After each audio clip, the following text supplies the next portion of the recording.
রাধে কৃষ্ণ বন্ধুরা, কেমন আছেন আপনারা? আশা করি সবাই ভালো আছেন। আজকে আবার একটা নতুন ভিডিও নিয়ে হাজির হয়ে গেছি। ভিডিওটি শেষ অবধি দেখার অনুরোধ রইল। আজকের গল্প প্রেমেন্দ্র মিত্রের সাগর সঙ্গম। আজকে গল্পের অষ্টম পর্ব বা শেষ পর্ব। বিকেল হইতে না হইতেই তিনি বাহির হইয়া পড়িলেন। সমস্ত সংস্কারের চেয়ে যাহা পুরাতন, সমস্ত ধর্মের অপেক্ষা যাহা প্রবল, সেই মাতৃত্বের বিপুল আকাঙ্ক্ষার প্লাবনে তাহার মনে সমস্ত সংকীর্ণ সীমার বেড়া তখন ভাঙিয়া ভাসিয়া গিয়াছে। বিধাতার কাছে বারবার আকুলভাবে বাতাসের জীবন ভিক্ষা চাইয়া তিনি মনে মনে বলিয়াছেন, বাতাসই তাহার বাঁচুক, তাহাকে লইয়া সমস্ত সংসারের নিন্দা অপবাদের বোঝা তিনি নির্ভয় মাথা পাতিয়া লইবেন। শ্বশুর বাড়িতে স্থান না হয় তিনি তাহাকে লইয়া তাহার বাপের বাড়ি বা যেখানে খুশি চলিয়া যাইবেন, কিন্তু আগে সে বাঁচুক। কিছুক্ষণ আগে বাতাসের মৃত্যুই শ্রেয় ভাবিয়াছিলেন বলিয়া নিজের প্রতি তাহার ঘৃণার আর সীমা থাকে না। পথে যাইতে যাইতে অনেক কথাই তাহার মনে হয়। বাতাসি যে কলুষের মধ্যে জন্ম, তাহারই বা প্রমাণ কি? গণিকারা নিজেদের স্বার্থ সাধনের জন্য ভদ্র পরিবারে ছোট মেয়ে চুরি করিয়া লইয়া আসে, এ কথা তিনি শুনিয়াছেন। বাতাসি যে তেমনি কোনো সৎবংশের মেয়ে নয়, তাহাই বা কে বলিতে পারে? সৎবংশে জন্ম না হইলে এত শীঘ্র তাহার এমন পরিবর্তন হইত না, এই কথাটাই বিশেষ করিয়া তাহার মনে হয়। যে অপরাধ তাহার নয়, ভাগ্যের দোষে তাহারই শাস্তি তাহাকে সারা জীবন বহন করিতে হইবে, এ কথায় এখন দাক্ষায়ণীর মন আর কিছুতেই সায় দিতে পারে না। যখন লাঞ্ছনা গঞ্জনা সহ্য করিতে হয়, হোক। বাতাসিকে ভাগ্যের হাতে সমর্পণ করিয়া একাকী তিনি দেশে ফিরিবেন না, তাহাকে সঙ্গে লইয়াই যাইবেন, এই তিনি সংকল্প করেন। প্রকাণ্ড তাঁবু ফেলিয়া সাগরে যাত্রীদের হাসপাতাল বসানো হইয়াছে। দাক্ষায়ণী তাহার আশেপাশে কয়েকবার ঘোরাঘুরি করিয়াও কাহাকেও কিছু জিজ্ঞাসা করিতে ভরসা পান না। কি যে শুনিতে হইবে কে জানে, আশঙ্কায় তাহার বুক কাঁপিতে থাকে।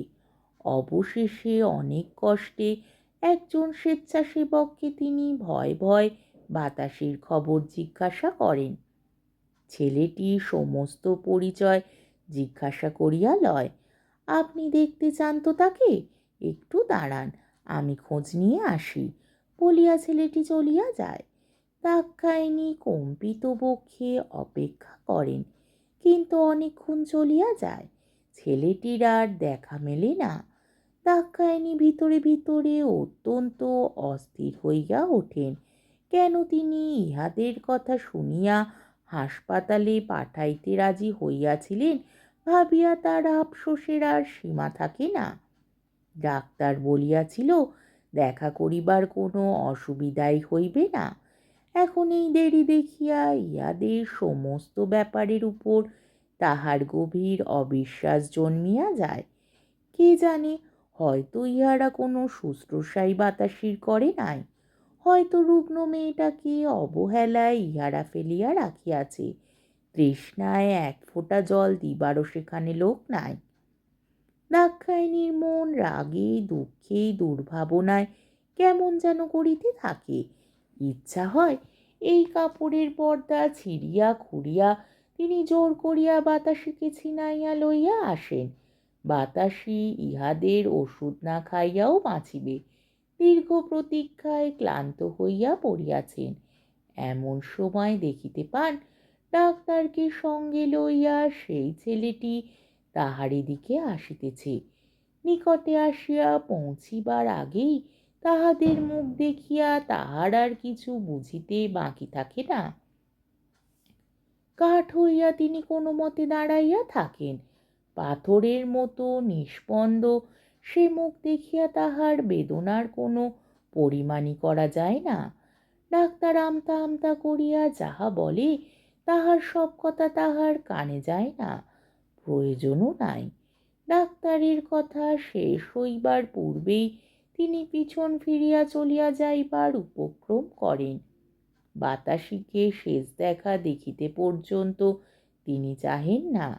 ডাক্তার তাহার সঙ্গে একটু আগাইয়া আসিয়া অত্যন্ত সংকুচিতভাবে বলে, আর একটু দরকার আছে আপনাকে। আপনার মেয়ের দাহ আমরাই করব, একটু পরিচয় তাই দিয়ে যেতে হবে। ডাক্তারনি ফিরিয়া শুষ্ক কণ্ঠে জিজ্ঞাসা করেন, পরিচয়? হ্যাঁ, এই বয়স বাপের নামে সব। ডাক্তারনি খানিক চুপ করিয়া থাকেন।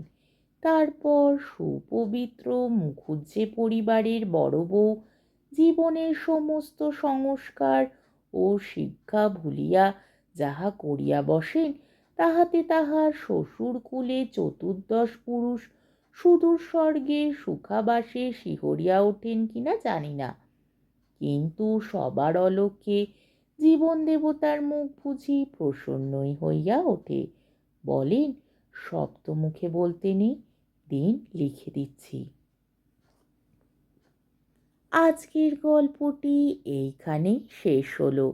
আমার ভিডিওটি যদি আপনাদের ভালো লেগে থাকে তাহলে আমাকে কমেন্টের মাধ্যমে আপনাদের মূল্যবান মতামত অবশ্যই জানাবেন এবং আমার ভিডিওটিকে লাইক ও শেয়ার করার ও আমার চ্যানেলটিকে সাবস্ক্রাইব করারও অনুরোধ রইল। তাহলে আজকের ভিডিওটা এই অবধি। পরের দিন আবার অন্য কোনো গল্প নিয়ে হাজির হয়ে যাব। ততক্ষণ পর্যন্ত আপনারা সবাই ভালো থাকবেন, সুস্থ থাকবেন, সাবধানে থাকবেন এবং আমার ভিডিওটি দেখতে থাকবেন। তাহলে আজকে আসি। রাধে কৃষ্ণ।